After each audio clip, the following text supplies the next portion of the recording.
Halo guys, assalamualaikum warahmatullahi wabarakatuh. Terima kasih yang udah stay lagi channel ya sama official lagi. Semoga kalian sehat, berkabar kalau untuk kita semuanya. Gimana kabar kalian, sehat? Waras Kaisam, Masya Allah Kaisam, doakan yang lagi sakit Allah sehatkan. Teman Kaisam yang berjuang rumah majikan tentunya diberikan kekuatan sampai finish. Teman Kaisam yang bahagia juga tentunya jangan lupa bersyukur.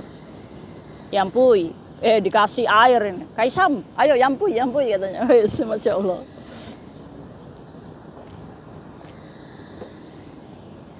Berkabar kalau ya Mbak, yang udah kasih kayak Tisam ini minum.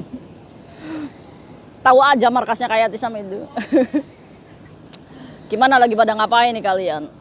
Kayak Tisam akan cerita, mungkin ini agak sedikit memprihatinkan ya cuy. Inilah pentingnya kita harus punya kesadaran tentang ujian hidup yang Allah kasih itu tidak lebih dari di luar kemampuan kita sebagai manusia ya cuy. Itu kamu harus tanamkan tuh dalam diri. Walaupun kita lagi gelap gulitan ya, walaupun kita bisa melihat mata kita, tapi kita ini merasa kayak gelap gitu. Wajar. Itu pikiran-pikiran kita sendiri ya cuy. Apalagi yang punya banyak hutang, yang punya problem keluarga. Ini yang menjadikan kita kena mental health-nya. Jangan kayak majikan Hongkong lah cuy. Kita tuh harus harus merdeka gitu ya cuy ya. Aduh. Ya Kaisam juga sama punya beban hidup. Semua orang tuh punya beban hidup. Tuh cuma ujiannya itu ceritanya berbeda, waktunya berbeda dan tokoh-tokohnya berbeda ya cuy ya. Jadi kalian jangan pernah merasa yang paling menderita, yang paling tersakiti, yang paling punya beban yang besar. Kita tuh punya sama, diuji dengan kapasitas yang sama. Oke? Oke. Kenapa kayak Tisam? Semalam itu kayak Tisam itu ada pengen ngikiknya, ada pengen sedihnya gitu. Tapi ini permasalahan ya, yang sebenarnya mungkin kalian juga banyak. Jadi ceritanya pekerja migran ini sudah dicurigai majikan yang ngomong sendiri kalau kerja. Ya, ngomong sama kayak Tisam itu udah skala nggak nyambung gitu. Tapi dia juga sadar kalau dia itu sering ngomong sendiri katanya kayak gitu. Jadi semalam itu jam berapa ya? Jam 8:30 apa jam 9 Kaisam udah masuk kamar ya. Kebetulan teleponnya dia itu keangkat sama Kaisam yang nggak tahu ya, mungkin udah jalannya ya. Biasanya kan Kaisam itu nggak sempet nerima telepon karena mungkin Kaisam lagi kerja, lagi masak, lagi pegang panci, lagi pegang biopasoy ya kan. Jadi maaf ya. Kalau perlu sama Kaisam tuh voice note aja ya. Nanti Kaisam juga pasti akan dengerin kok. Kita sebut aja Mbak A. Jadi Mbak A ini punya riwayat kerja di Hongkong. Ini dulunya itu di Samswipo katanya cuy. Dia ini di 3 tahun ya, berarti renew tapi nggak finish. Majikannya ini menterminate gara-gara Mbak A ini suka ngomong sendiri katanya.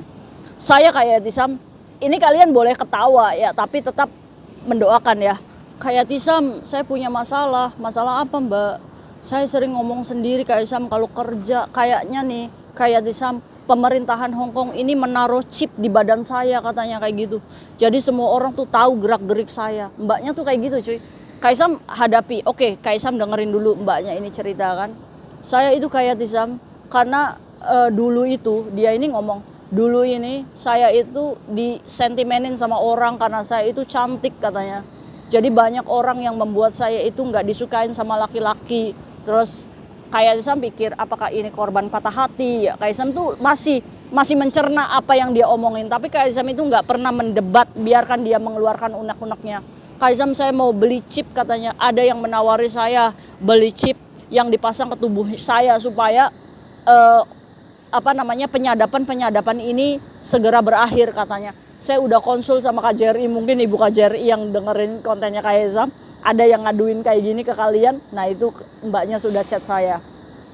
Jadi dia ini udah komplain ke KJRI, Pak saya disadap, hidup saya disadap katanya. Tapi KJRI itu menanggapinya itu polos aja. Oh kalau misalkan Mbak merasa disadap, ayo laporkan ke polisi dengan bukti kalau Mbak tahu ada, kalau misalkan buktinya kalau Mbak ini merasa disadap kayak gitu. Beneran dia itu komplain sama KJRI, kayak saya baca sendiri chat Bapak KJRI-nya ya, yang merespon mbaknya ini. Kayak Tisam tuh bilang, kamu punya masalah apa? Nggak ada Kaisam, saya tuh nggak punya masalah. Cuma saya tuh sadar kalau saya tuh sering ngomong sendiri. Terus saya tuh merasa bahwa di depan saya itu banyak orang, banyak peristiwa yang belum terjadi atau yang udah terjadi. Indigo ya cuy ya, atau mungkin dia ini kerasukan ya, apa dia bisa melihat makhluk-makhluk halus sampai Kaisam tuh ngomong, Mbak emang kamu ngelihatnya manusia? Manusia Kaisam, manusia. Kaisam tuh sampai ngomong, Mbak itu kakinya gantung enggak? Wah Kaisam ada-ada aja ini. Kayak gitu ya cuy ya. Jadi mbaknya ini punya kelainan mental ya cuy ya. Kayak Tisam tuh ngomong, kamu minum obat atau apa? Enggak Kak Isam. Jadi ini tipikal orang yang psikis ya cuy ya. Kena psikisnya, depresi. Ya ini bagian depresi ya cuy ya. Kasihan si Iba. Terus Kak Isam itu mikir, kamu kirim uang kemana? Ke ibu saya, Kak Isam udah beli sawah, udah beli apa ya. Kak Isam nggak tahu percaya atau nggak percaya ya.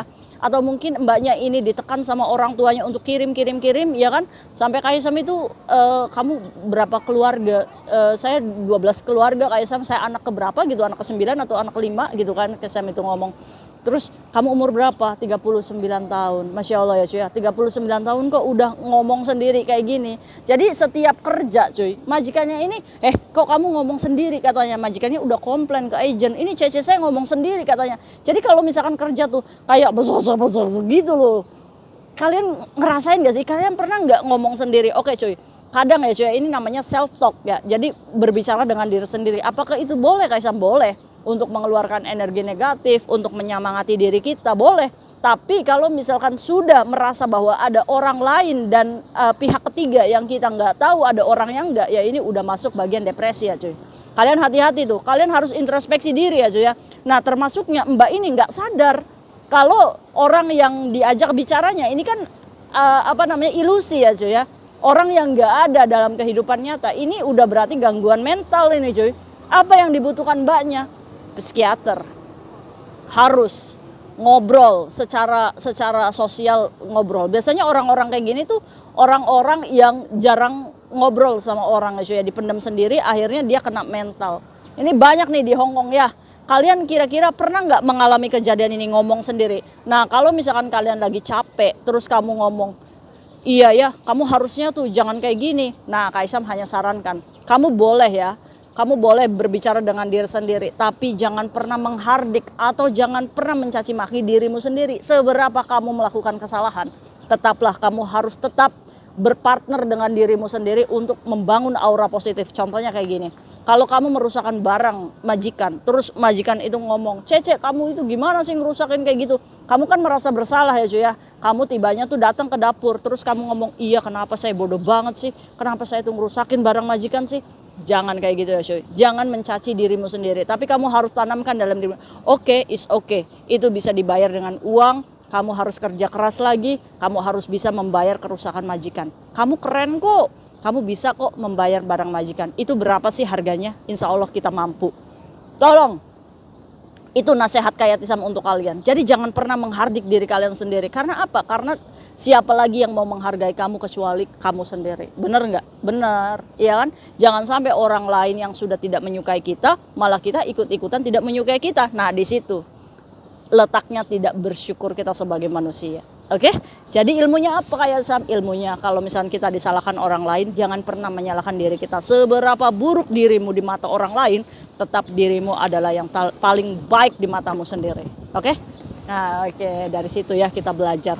Nah, sarannya kepada Mbak ini, Kaisam tuh sampai ngomong, oke Mbak, sekarang kamu mau nggak ngaji sama Kaisam 15 menit setiap malam? Kamu telepon ya Kaisam setiap malam 15 menit aja. Mau Kaisam, mau. Karena si mbaknya ini tahu dan sadar kalau dia itu punya kelainan berbicara sendiri.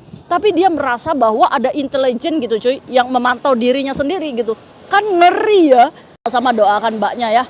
Semoga kayak Tisam bisa melatih berbicaranya secara normal ya. Kaisam bukan psikiater, tapi insya Allah dari pendekatan-pendekatan kayak sama dia 15 menit ini bisa terjalin komunikasi. Nah Kaisam bisa menyimpulkan sih cuy, jadi cuy, dia ini umur 39 tahun belum menikah. Orang tuanya ini nuntut mbaknya untuk segera menikah. Ataukah mungkin ya penuntutan orang tua yang mbaknya sudah berumur ini supaya menikah mungkin menjadi beban kepada mbaknya ya. Mungkin dia merasa bahwa kenapa yang gak ada laki-laki yang nyamperin saya gitu. Kenapa saya tuh nggak menikah? Mungkin dia merasa bersalah dirinya sendiri, memendam amarah yang nggak bisa diluapkan sama orang tuanya. Jadi dia terbawa alam sadarnya, dia jadi stres, ya kan? Terus ditambah tekanan-tekanan majikan di Hong Kong, ini menjadikan paket komplit dia bisa ngomong sendiri. Dia mungkin tidak percaya sama orang lain, jadi dia terlalu narsitik ya, narsis gitu sendiri, jadi dia lost control di sini ya cuy ya. Jadi otaknya konslet ya. Jadi buat emak-emak di luar sana, ayo cuy, kita kembalikan lagi otaknya. Jangan banyak berpikir negatif tentang diri kita sendiri. Jodoh, rezeki, maut, kesehatan itu sudah Allah yang ngatur ya. Harus kamu tanamkan dalam dirimu seperti itu, oke? Ini Laron ini gangguin kayak sama aja, kayak sama lagi gibah. Katanya udah cuy jangan gibah aja katanya. Ya udah mungkin itu aja sharing Kaisam hari ini. Ingat jangan pernah mencaci dirimu sendiri. Seberapa buruk dirimu di mata orang lain, kamu tetap the best di mata dirimu sendiri. Mulai berlatih setiap pagi. Hai, ayo semangat dong. Ayo semangat, ayo kita kerja keras supaya kita menjadi orang yang berhasil, ya kan? Kamu boleh berbicara self love tapi jangan terlalu overdosis ya. Kalau overdosis itu nanti bisa kayak Mbak ini konslet gitu. Dia sadar kalau dia ngomong sendiri, tapi insya Allah ya semoga aja ada psikiater ya. Ini harus segera cuy diobatin, kalau enggak ini bisa ngoceh-ngoceh di luar sana. Mungkin kalian yang menemukan teman-teman kita yang di jalanan itu ngoceh sendiri, kamu tepak punggungnya, Mbak ayo duduk, kita makan yuk. Kita ajak ngobrol, luangkan waktu cuy, walaupun 10 menit, 15 menit, ajaklah mbak-mbak yang ngoceh di luar sana di jalanan sendiri, ajak makan ya. Itu pesan kayak Tisam ya, ajak dia ngobrol, ajak dia luapkan semuanya, oke? Kita sama-sama merangkul teman-teman kita yang memiliki mental healthy kayak gini, semoga berhasil. Ya Kaisam sih pengennya sih nanti Kaisam ngobrol sama orang tuanya ya, semoga mbaknya nih kalau bisa sih ya dipulangkan aja gitu, biar sehat gitu di rumah ya cuy ya. Karena di sini tuh kayaknya mengkhawatirkan gitu. Nah nanti Kaisam juga konsul sama KJRI ya untuk membuka lebih banyak psikiater untuk membantu mental para pekerja migran. Bahwa KJRI harus membuka mata bahwa di luar sana ini banyak teman-teman kita yang kena mental health kayak gini. Pak Konjen, secara hormat semoga video ini bisa mengantarkan kepada Bapak Konjen untuk membuka konseling ya, terapi, mendatangkan psikiater lebih banyak supaya teman-teman kita ini bisa mendapatkan tempat di mana benar-benar cerita dan curhat kepada orang-orang yang berlisensi yang tepat ya cuy ya. Amin ya robbal alamin. Ayo Pak Konjen, modalin dong, datangkan psikiater yang banyak. Teman-teman Kaisam ini banyak yang kena cincin peng, cukup lah majikan Hongkong aja yang kena. Amin ya cuy ya, semoga diijabah nih sama Bapak Konjen ya. Amin ya robbal alamin. Kita butuh psikiater Pak. Teman-teman Kaisam pada ngomong sendiri Pak saat kerja, kan lucu lagi cuci piring. Piring kamu itu kenapa kotor sekali, kan lucu jadinya ya cuy ya. Iya bagi kita lucu, tapi orang yang menderita ini adalah tekanan-tekanan mental yang sebenarnya dia ini nggak mau seperti ini. Oke, tetap kesadaran dengan bersolawat ya. Jadi lampiaskan solawat. Daripada kamu ngocehin piring, ngocehin itu biu pasoy, kamu sholawatan Allahumma sholli ala sayyidina Muhammad terus nggak apa-apa ngomong sendiri tapi bersolawat ya. Semoga Allah menjaga kita dimanapun kita berada. Semangat, see you next video, bye bye. Assalamualaikum warahmatullahi wabarakatuh. Yampuy.